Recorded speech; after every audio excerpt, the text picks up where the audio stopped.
Welcome back, fellow armchair generals. This is Gamer 1745 here with another episode of Hearts of Iron 3 with Black Ice 9, and we are, of course, playing as Italy, Mussolini's war. Let's pick this speed up. Done some reorganization here. Sending forces to Albania now that it's ours. Okay, infiltration tactics have advanced. That's good. That will be here, and we're going to let that continue. Okay, medium armor upgrade advance. Good. Now, I was just checking, and I've added another division to the production queue. And it seems, well, there's some benefit, I think, to having a medium armor brigade, and there's some benefits to having a light armor or brigade or regiment or whatever, and a tank destroyer one. So this is slightly what I mapped out, just slightly cheaper. So we're doing that, and we're doing some light infantry type divisions there. It'll be in production soon, hopefully.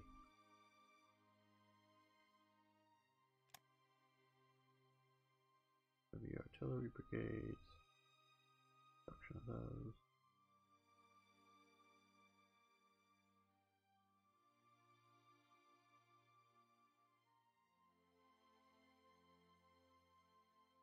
Let's do this. And what do we have that we can now deploy? Okay.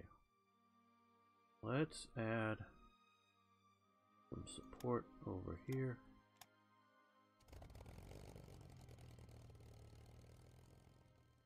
And for once they did actually a pretty good job of placing a unit there. And okay, we're going to join this. The other transport plane. Now let's do its own. We'll put them down here. And let's put call them an unskilled or unexperienced leader in there. Cavalry exploitation. I'm guessing that may, yes, complete that.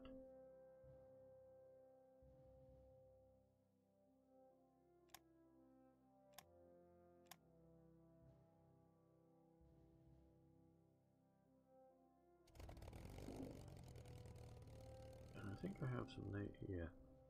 Okay, naval bombers. This is a flying boat. Let's put that with the naval bombers. Toronto. That way we got some better sub spotters, attackers, whatever.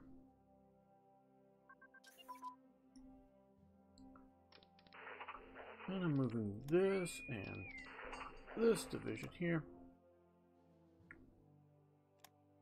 Over here, yeah, I think rebase will be useful to be prepared for war with France. And we shifted a bunch of forces over here. Now these guys we're going to detach and attach.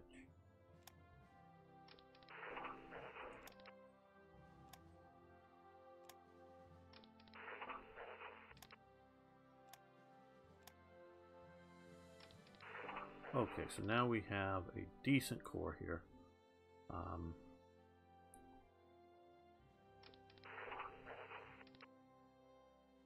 Biggest problem with these militia units is that they're slow. And I don't know that they were particularly slow in real life. It's sort of coming because they're fascist militia in that they are... Italy should have a special... Well, they're getting some prime mover truck model improvements, but still. I don't think it particularly slowed down the Italian divisions, but I could be wrong about that.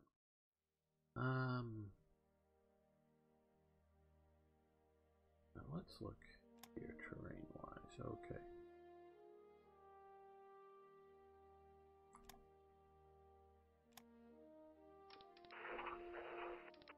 actually.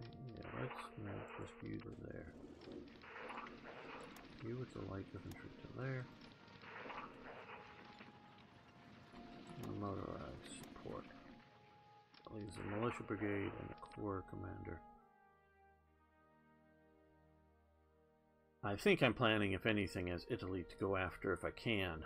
Depends on what Germany does or Yugoslavia before I go after Greece, because even though I can stack up or invade, being able to flank around, and probably easier for Italy to take Yugoslavia than Greece. Coal to oil conversion, of course, that is great. Helps things out. Well, let's come back down to strategies here.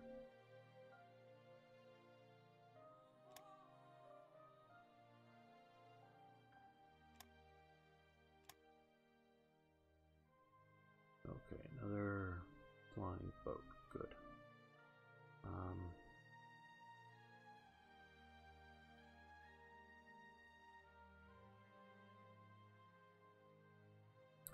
Yeah.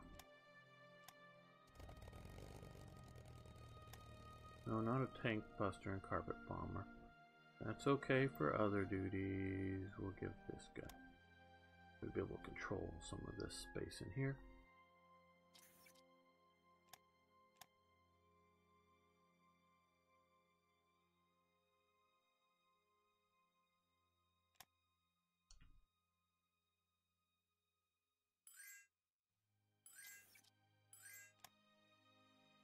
Okay, rare materials from Turkey.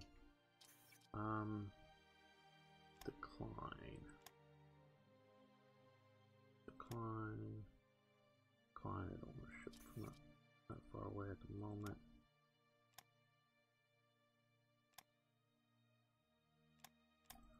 Our forces are growing, so needing more consumer goods to support them. That's the one up here. Yeah. Enforce that, and yes, bank for international settlement. I've yet to see, I mean, obviously cost some supplies, but with the IC production improvement, I just don't see a downside. Maybe somebody can do some math and show me someday how it might not be good for some nation, but like I said before, I am not the best on doing the math to figure out that in some way. Okay, we're waiting for upward medium artillery upgrade. Well, maybe that. Well, good. We can do the brigade HQ.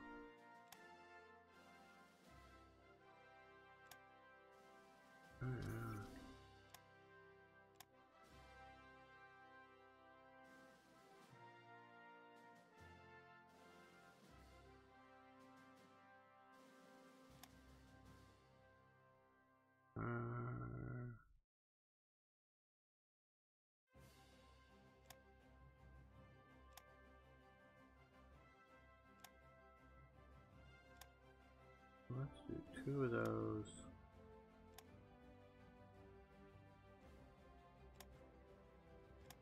And 2 of those.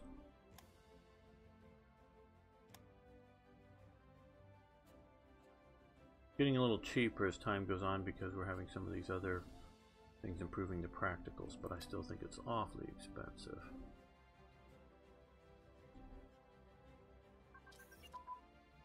Radar advance, good. That allows construction of radar stations.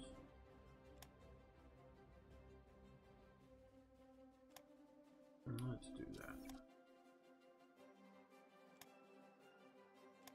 Alright, well.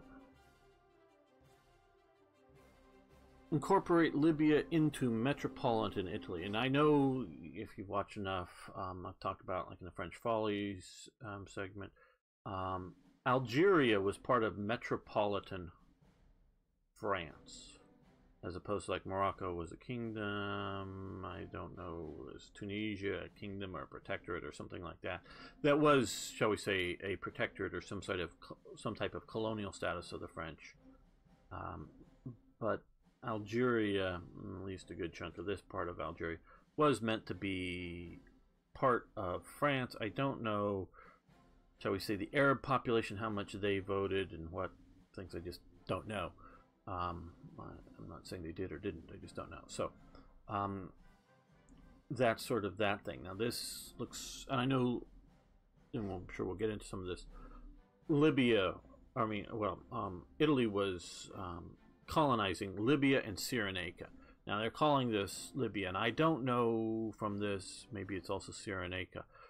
But before, this was sort of from here to here was Libya. This was Cyrenaica. Now this is sort of changed, mostly in the idea that titles changed because of the country that was formed and called Libya. At least that's my understanding of it. Okay. In 1939, Libya was incorporated into metropolitan Italy, and thereafter was considered an integral part of the Italian state, where the local population was granted a form of Italian citizenship. Notice it says a form, not just Italian citizenship. By 1939, the Italians built 400 kilometers of new railroads and 4,000 kilometers of new roads. I presume that's the Via Balbia, or whatever. I often say Balboa, but Balbia. The most important one was along the coast from Tripoli to Tobruk. That's the Via Balbia.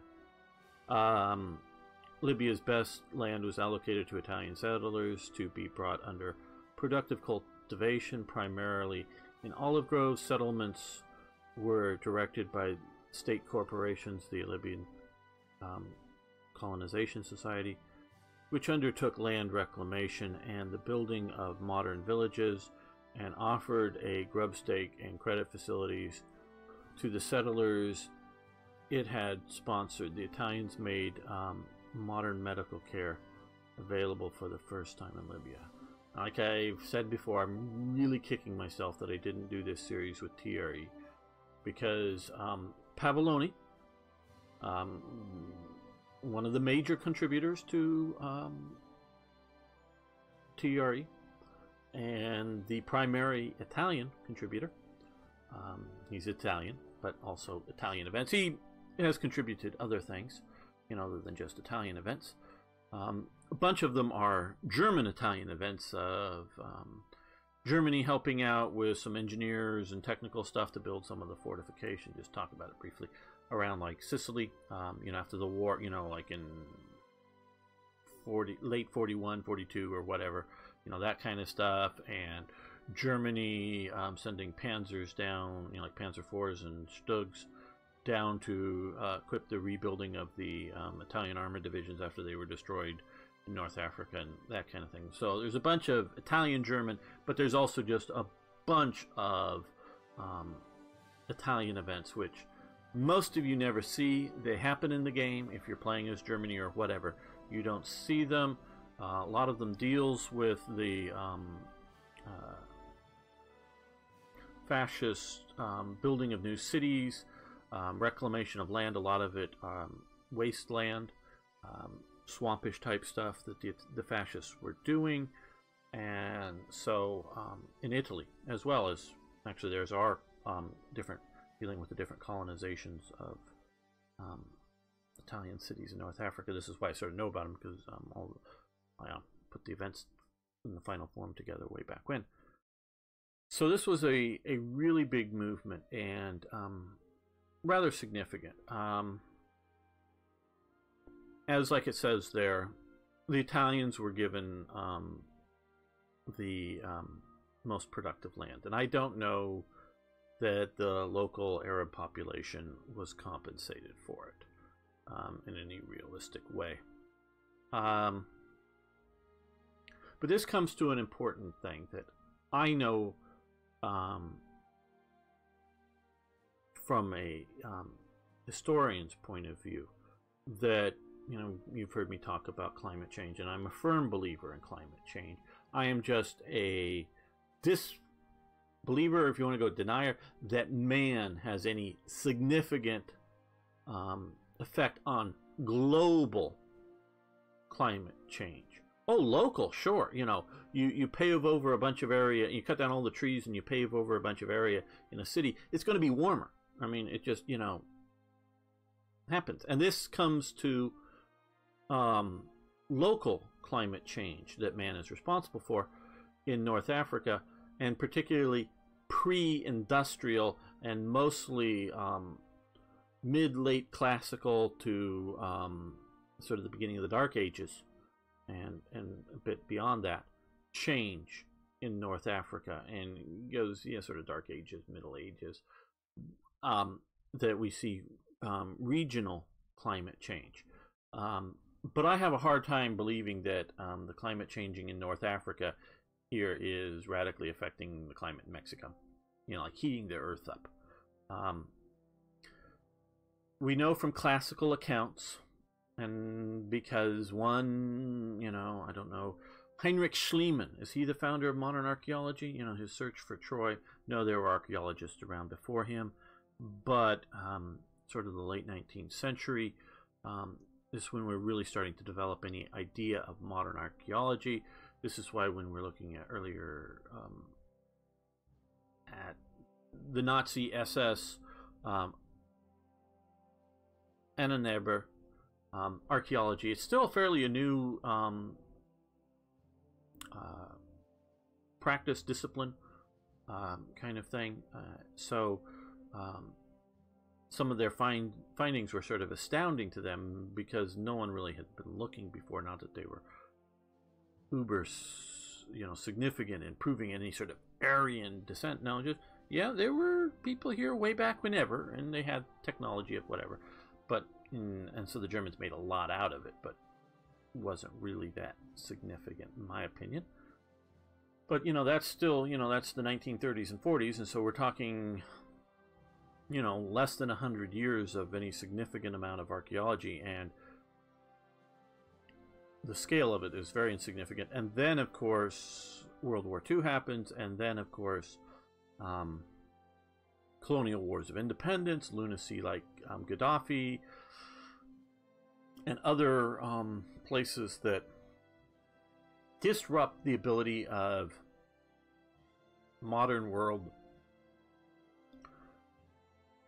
academic archaeologists to getting in and doing lots of really good archaeology. So there are cities they are still finding, and maybe some might we call them towns, but you know, Roman grid square, clearly Roman done, you know, that are out in the deserts and places like that. Some actually way out in here. There are some of them finding by satellites and other things. And so, yeah, and this is academia and the modern societies finding them. The local Bedouins or whatever very well may have known of them, but they haven't been writing books and, you know, informing us about them. So we know that this part of the world was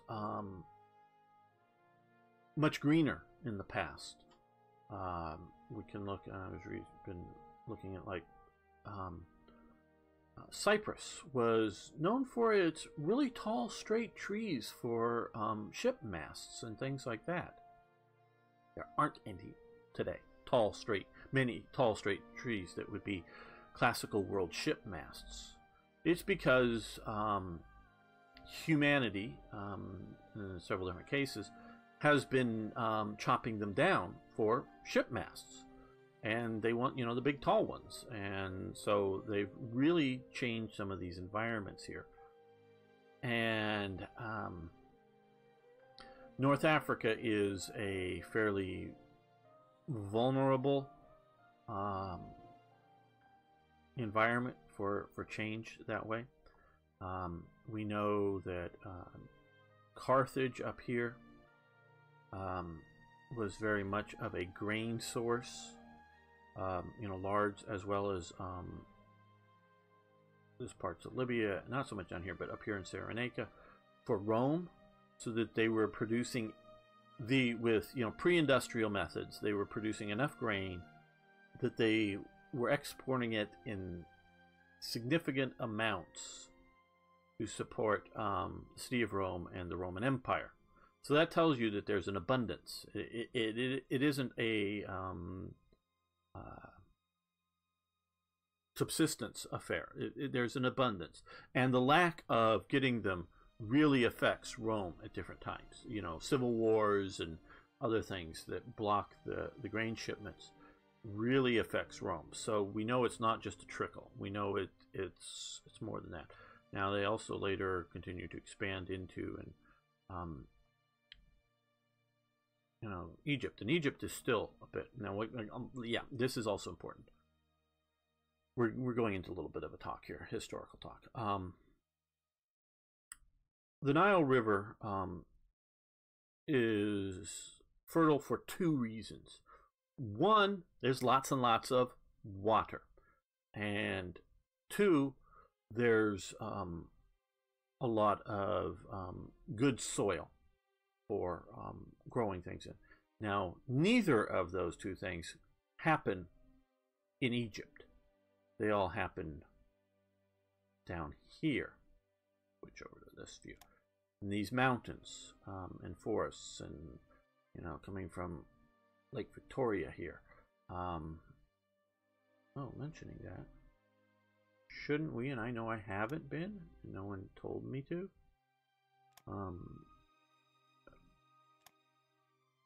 Historical battle plans.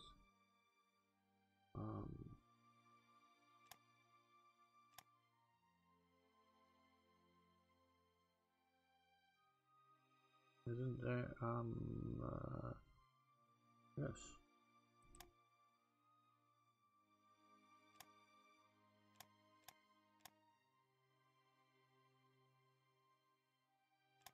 There we go. Here we go. Now we have like the Nile. As Lake Victoria, yeah, named. From, added by my friend Alexi. Okay, and before, so you see the White Nile and the Blue Nile. Blue Nile is there. So, you get a lot of water flowing from this part of the world, as well as a lot of very rich soil coming down through here. And, historically, this would flood every year. And then the lack of a Nile flood would be disastrous for Egypt. And some sort of super Nile flood would also be disastrous, but that was very rare. So that the ancient Egyptians, including Alexandria's time, they built their cities up and away from the floodplain.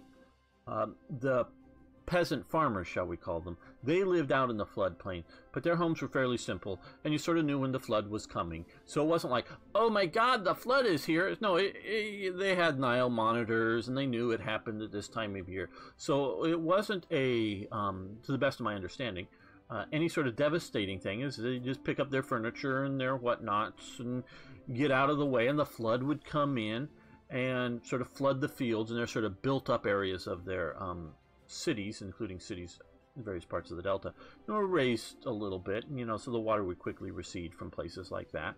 So, you know, it wasn't like we think of floods in other parts of the world. It was a look forward positive thing. Now,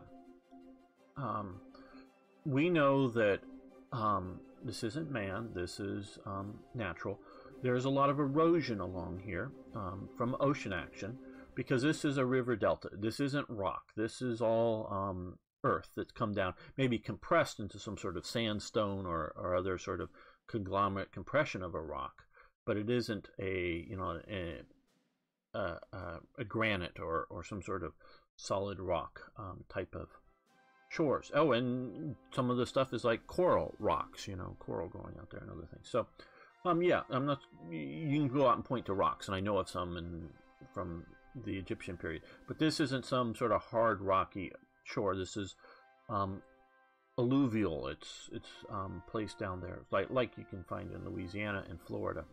So there's a lot of erosion down here, but historically there had also been growth, because as we can see here at this time, it's split off in these two main avenues for the Nile, but it's changed over the years considerably. It shifted from here to here, and you know, various things. So this area would be growing, and like this area would be retreating because there was no significant new fresh deposit. Well, that's all changed in the modern day, because they've developed, or they built the where is it, Aswan. The Aswan Dam. Maybe from looking at this geography here, right in here, a good place to dam it. Somewhere up here, there's the Aswan Dam and such. So,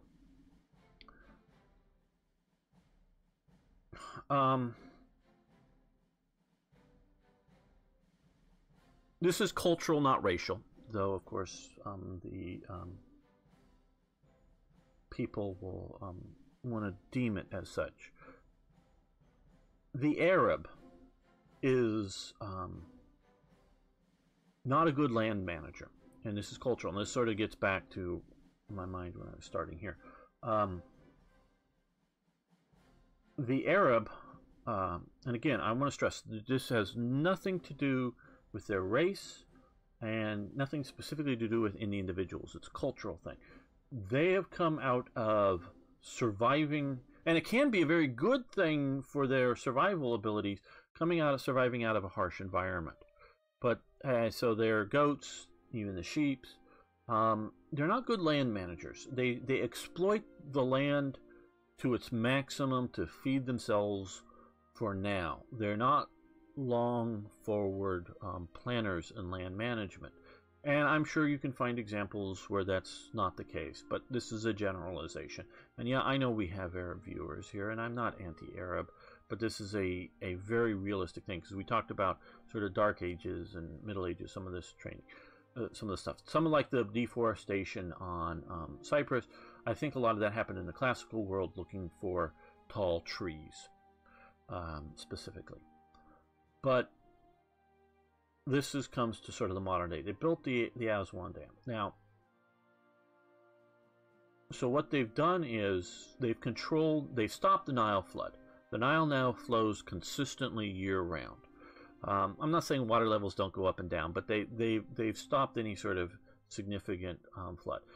They still grow a lot of food in Egypt because, one, there's water, and now with electricity and gas pumps, it's fairly easy to pump it out of the Nile to fill the fields, one, and two, artificial fertilizers are fairly cheap now to do that. So both of those things have done this. But there's a problem with this. Well, one is erosion here is continuing, but there is not any significant amounts of new alluvial deposits happening to counteract it in the area. So you're no longer getting alluvial deposits. And the reason that is most of you know, but maybe a few of you don't, when the water is rushing down from these sort of steep parts, they pick up little tiny, whether it's grains of sand or little tiny grains of organic matter of whatever type, and it's suspended in the water as it flows. So it's flowing down here, and right, you can see here, this is almost like a rapids where they meet. Not quite, but you know, it's rushing, it's moving water. You put a boat in it, it's going to flow quickly. So there's a lot of earth and other things suspended in this water. As it goes down through here, it keeps going, it slows up a bit, but it hits here at the lake, and for all practical purposes, it stops moving. The water does. I'm sure it flows out over here again, but it comes in and so obviously it flows along this path, but for all intents and purposes it stops. So this is a problem, because they built this dam under sort of Soviet supervision, but plans. And of course, you know what? Soviets don't care. Soviets have been some of the worst polluters in the world. They just, and again, this is a cultural thing to dealing with Soviets, not Russians, but Soviet. Their sort of central planning is very brutal, very short-sighted, very immediate in its viewpoint. So they build this dam here. And so it controls the water flow, yes, generates some electricity, I believe, so that's a good thing. But there's a problem. You're getting all this earth flowing down here. And they built a dam. The water just flows over the top. What's going to happen? Well, the water flows over the top. Now, it's over like spillways and designed to flow into some turbines and things, I think. But it's just flowing over the top. when all of this fills up with silt, and it's filling up with silt pretty fast. I don't know the expectation of when it will fully fill up and become sort of an alluvial swamp. But it's going to fill up. How are you going to get all that earth out of there? Are you going to tell me you're going to dredge it from almost hundreds of miles or whatever, 80 miles back from here and carry it up and dump it over the end of the dam? Really? What's that going to cost? They didn't build lower down flood opening gates that you could open to drain from the bottom to allow. Now that's still a lot of the stuff being deposited up here, so there's still some problems with this. But the idea that all this stuff coming in here, and that there's going to be no effective or efficient way to push it down river. So this is sort of a really good temporary fix, but is causing a lot of long-term environmental problems. So this is sort of, again, the short-sightedness of the Arab. Under Muammar Gaddafi, he wanted to green up Libya. So there are aquifers, freshwater stuff. And I don't know what's going on now that post Gaddafi and the civil wars, and then whether it's still running or not, or shut down, I just don't know. But there's these major freshwater tables down there. But he started to, when Gaddafi was in power, started to drain them at a very rapid rate to green up parts of Libya, and is draining these aquifers down here in a rate much faster than they're going to replenish. So for now, and the for now may be for, like, if you're a 10-year-old, for your lifetime, you know, maybe for the next 80, 100 years, you're going to have massive flowings of water. But it's not going to sustain things. But get back more to this period.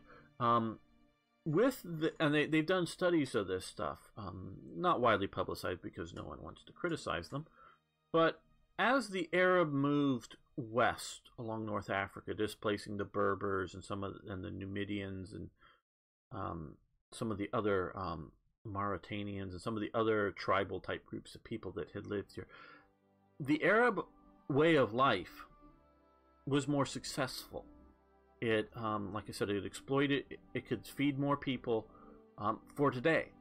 You bring into marginal lands that could only support a few cows, and the cows, they basically mow the grass. Goats are the deepest and worst at pulling stuff out by the roots, but also sheep will. They destroy the grass. So you have a grass field out there. You let some cows go in it. I mean, and it'll stay grass forever, so long as you have a trickle of water, whatnot. And some of the stuff may be seasonal. You know, rain happens at its season, but there'll be grass sort of dormant, because brown grass doesn't mean that the grass has died. All of it's died. It just means that the sort of leaves of it have died, and it's sort of dormant down there, and it's there. And when the next rainy season comes back, it'll spring back to life and grow and be good and have grass for the next set of cows. But it's only so many cows, because cows need a lot more grass per space, and you know, you got to have enough water for a cow and whatever, that kind of thing. But hey, you bring in goats, you let them go on that, you're gonna get so much more meat out of the goats, because there's gonna be so many more goats. But when the goats are done with that field, there's nothing left alive in there. They just, I mean, there may be seeds. There may be seeds, and I don't, you know, the cows are sort of designed with their fertilizer. The seeds will pass through them. But the goats will just strip that land. And then, because there's no sort of interwebbing of the roots and whatever, because they pull them out. They bite down, not to clip off, but bite down and pull, to tug out. This is why I hate goats. And so they rip out all the vegetation. And a lot of the vegetation that the cows, like bushes and other things that the cows won't eat, the goats will just strip. You know, a lot of the shade vegetation, some of the bushes and whatnot, and you don't need a lot of shade. You just need a little bit of shade to keep some of this, the grass and stuff alive. And goats just eat all of that. They just go and just completely mow it down. So the various Mohammedan base, because it was during the spread of Islam, war tactics coming out of the Arabs, and this terrible land management turned a marginal agricultural area into desert wastelands, much more so. And I'm sure you can, oh, here's photos or whatever. Yeah, it wasn't completely everything gone, but it was really shrinking it down. So this I really blame on the Arabs, and as they spread. And so they definitely, for the now, lived better and fed their families well. So in that sense, I don't blame them for, hey, we want food for our families, and they were more successful.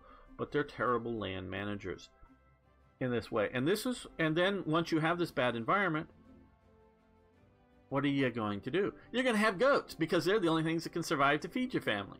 So once you have this environment, that's the way it goes. So the Italians coming in and taking the good land away from the Arabs.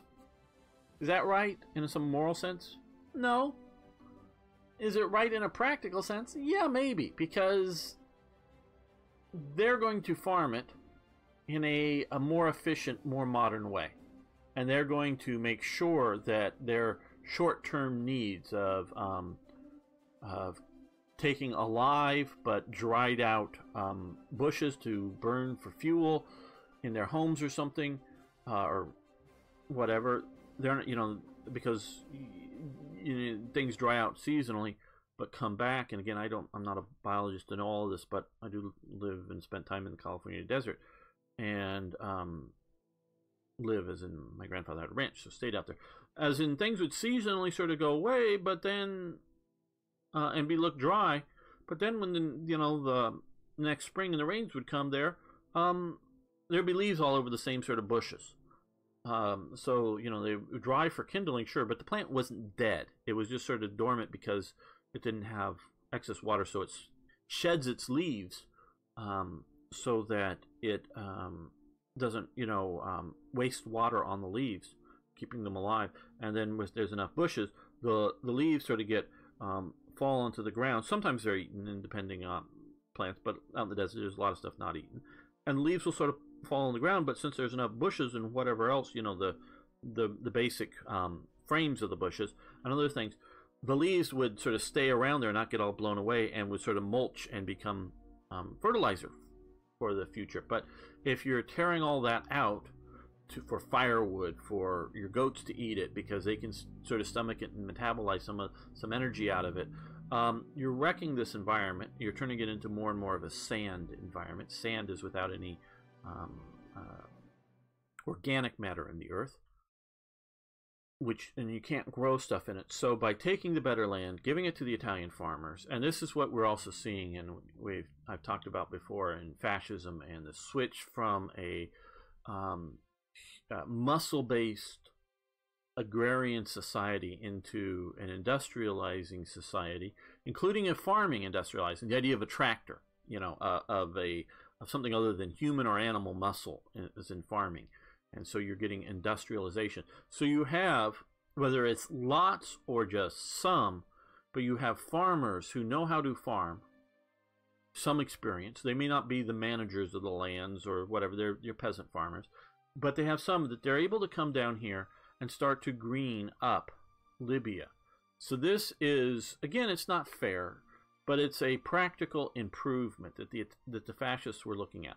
Now they built a bunch of, so we get a bunch of industrial capacity, cool.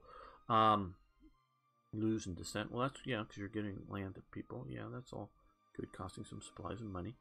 But you're also getting a bunch of sort of little model villages that they sort of pre-build, sort of like the town square, and some really nice sort of housing in sort of, what I would think of as marginal areas, maybe pretty good areas in Libya, and set up a community that then they're hoping would organically grow. Get it once you get it sort of started. So they were building up a bunch of these kind of things in their fourth chore. So yeah, this is my diatribe against Arab land management. Again, I know I have Arab viewers. It's not, yeah, it's slamming on some elements of your culture. And it's just the way I see it. I could be entirely wrong, but it's just the way I see it, land management. Now, that doesn't mean that modern Arabs aren't changing, some of these really great cities and other things that they're trying to do. But it's just what has historically happened. And so, as you can tell, in essence, I'm not saying I support the exact policies because I don't know exactly what the policies were doing and what they were, the people they kicked off of whatever land that was being used, what they got compensated for and what happened to them, I don't know. But generally the idea of improving it, and you can't just come in and give an Arab farmer a tractor. He doesn't know how the modern techniques, he doesn't, you got to sort of know and training. And training isn't, because it's a matter of practices. And when you have, which includes, I think, a lot of the Italians bringing in less educated people. I don't want to say uneducated, because I'm not necessarily suggesting that they're all don't read and write. But they're less educated people. They're not going to change their heart and core practices just because you give them a few months of training. They might take up a few improvements to their practices, but I don't know that things are going to change. And we know basic peasants are, and this is universal, are reluctant to change their practices and the way they do it. And it's just the way culture is and works. So you can't just show somebody a slightly different thing and expect them to completely change their practices and have different results without it. So you've got to put new people there. Again, there's what you do with the current people. But so yeah, so we're going to modernize. So we get a bunch of industrial capacity in Benghazi, Torca, wherever that is, in Tripoli, which we know what both of those are. Benghazi and Tripoli, but Torca, wherever that is. Okay, but so yes, we want to do this. That will help us out. Now that we got that increased industrial capacity, what I want to do is I'm not used to doing this, am I? Radar here? Seem good? And radar here. So look out around this. Look out around this part. I think that's good for a start on radar. No, we're not into building that, and that's sort of expensive for our limited Italian capabilities. But I think useful.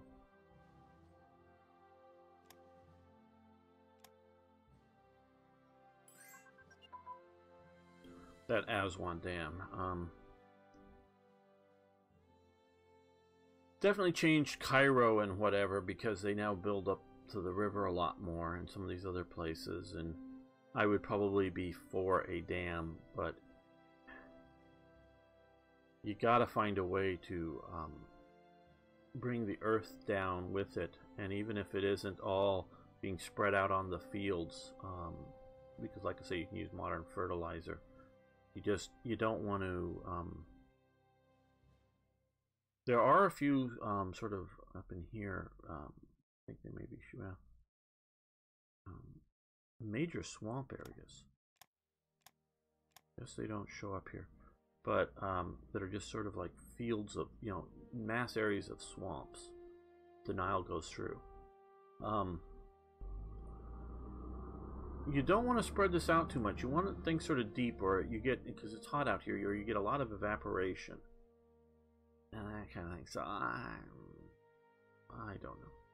Don't know whether they should have just done a smaller lake somewhere else. I don't know.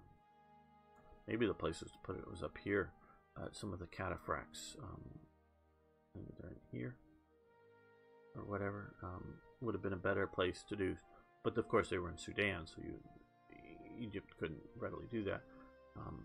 Do some of that to control it without making massive lakes that are hard to deal with the excess. Because if you dump back in, especially at the bottom of like a waterfall or something, back in the particulates into the water, they'll re-pick it up and move it on down, and you could control the flooding that way and still have a lot of that coming down. A monumental architecture advance, great. That'll allow us to get a new building. So we'll stop that. Still in 39, so okay, we're doing those. Rock artillery we're not doing. Oh, well, let's look over here. Okay, 38, 39. Those are good. Yeah, we need to do that.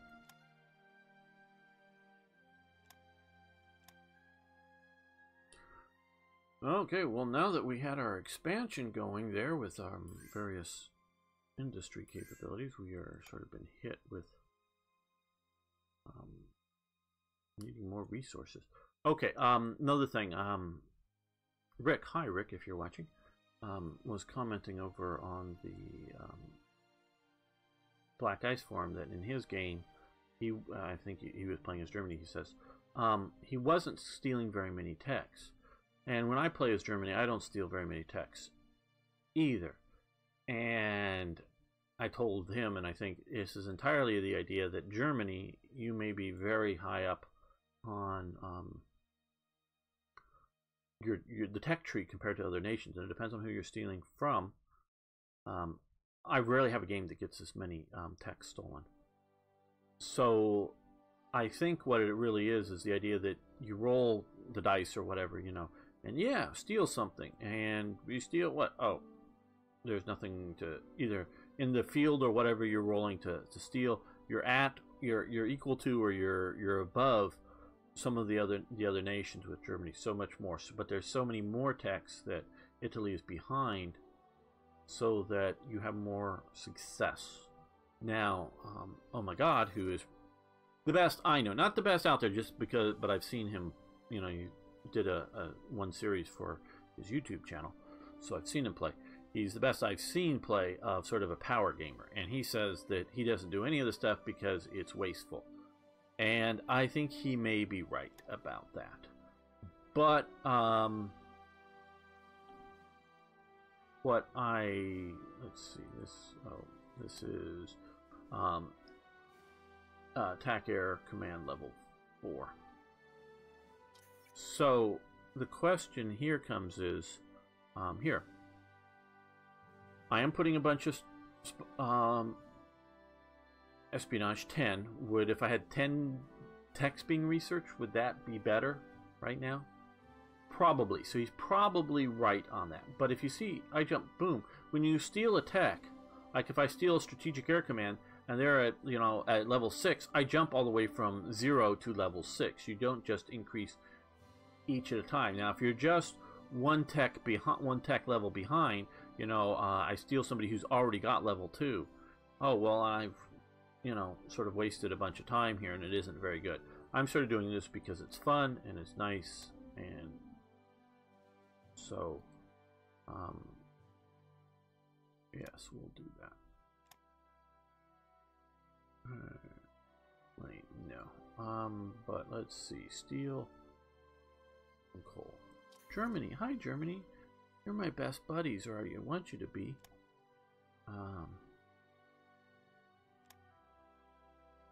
Coal is at 16, so let's see if we can find. Let's do a little surplus. No, not that. There we go. It's fairly cheap.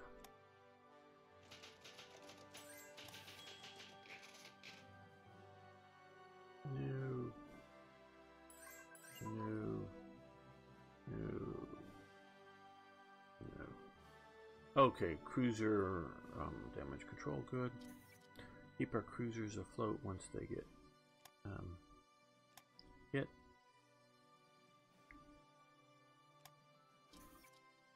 Well, let's do light aircraft anti-aircraft armament.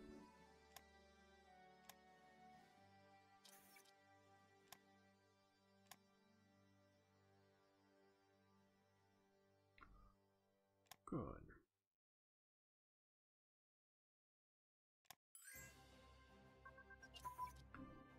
Belgium, rare materials.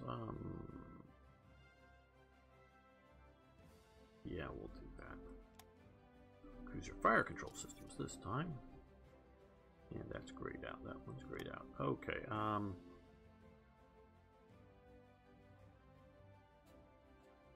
we're not holding too much more of that.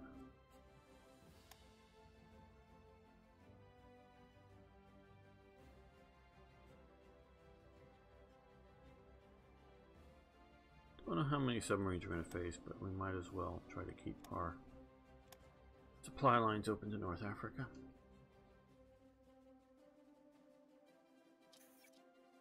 Oh, good.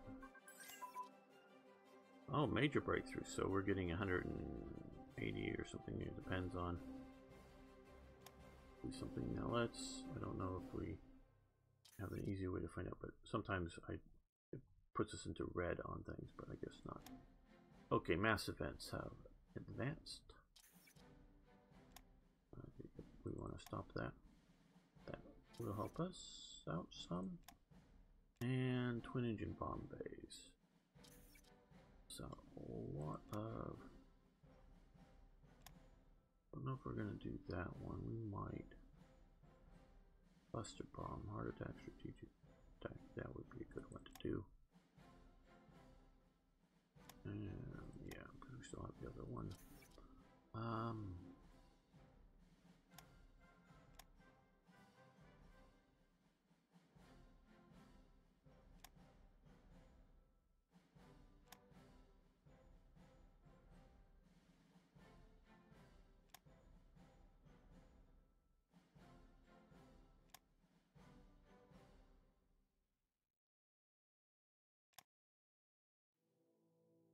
And the US. Like, oh, you can have supplies. Sure, we'll sell you supplies.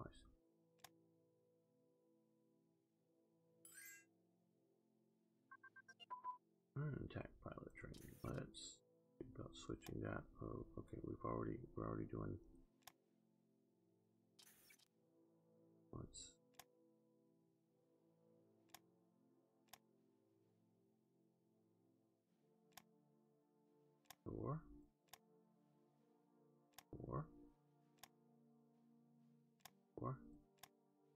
Sure. Now, let's see here.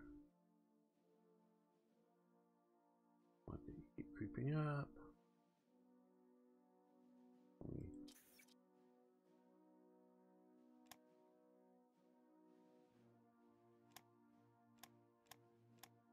Let's go with what, 12?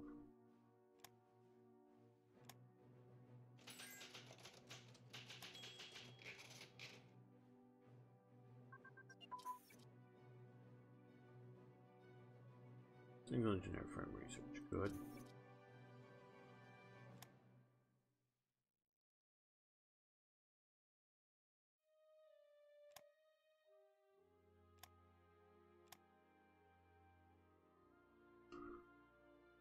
I'm gonna have to do something about that oil.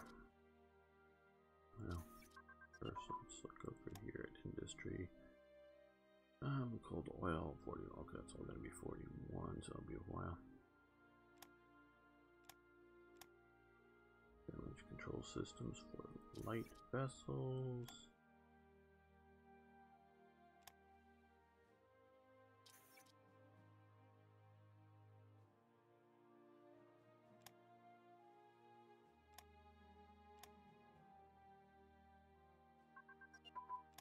And medium aircraft.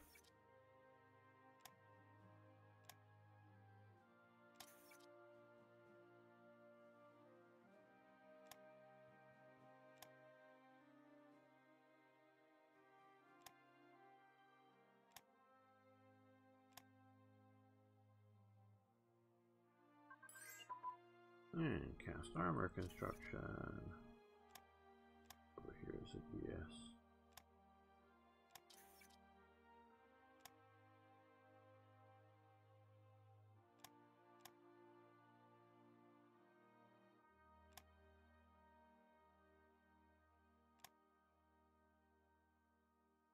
actually, you know, let's do that.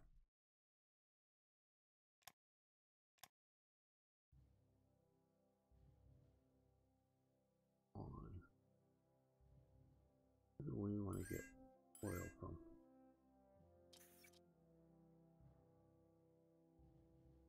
Okay, oh,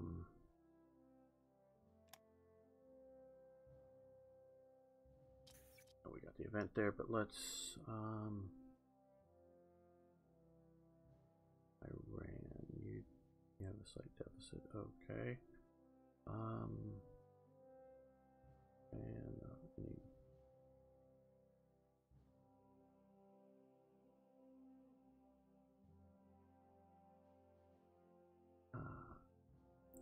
I like somebody other than the US, and I'd like somebody that I could keep going with once the war goes, but I think both of those things are... Let's try the Soviets. Oh, they're under a deficit of oil right now? How interesting. Well then, I guess we're going to try the US. Well, not sort of an endless amount. It's going to be a lot, but hopefully somebody will want to buy supplies. Okay, and mentioning that.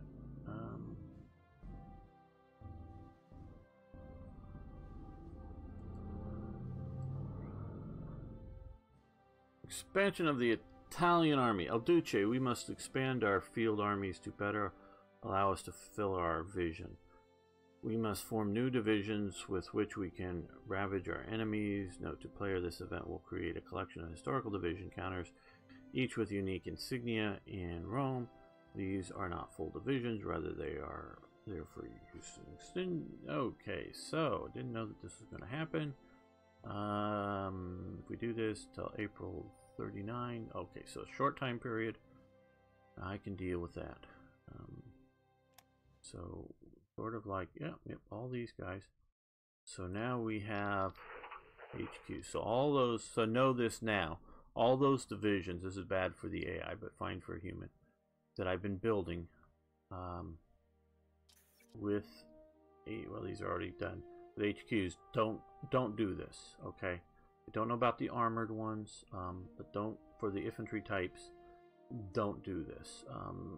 You'll be getting a big pot of HQs that are, one, historical and cool, but two, it's reasonable deal to get a headquarters at that kind of price. And on this note of what not to do, we're going to end the episode. Thanks for watching. Thanks for liking the videos. We're going to keep going with this for a while because I'm still far from ready to switch over to the newer version and Germany. So I'm still hoping, because we're already in March 39, hopefully we'll get in on the war with France, though don't know exactly how quickly or not that's going to happen. So we'll see. So please post comments, questions, suggestions, ideas, corrections. Love hearing from you. See you next time for more Hearts of Iron.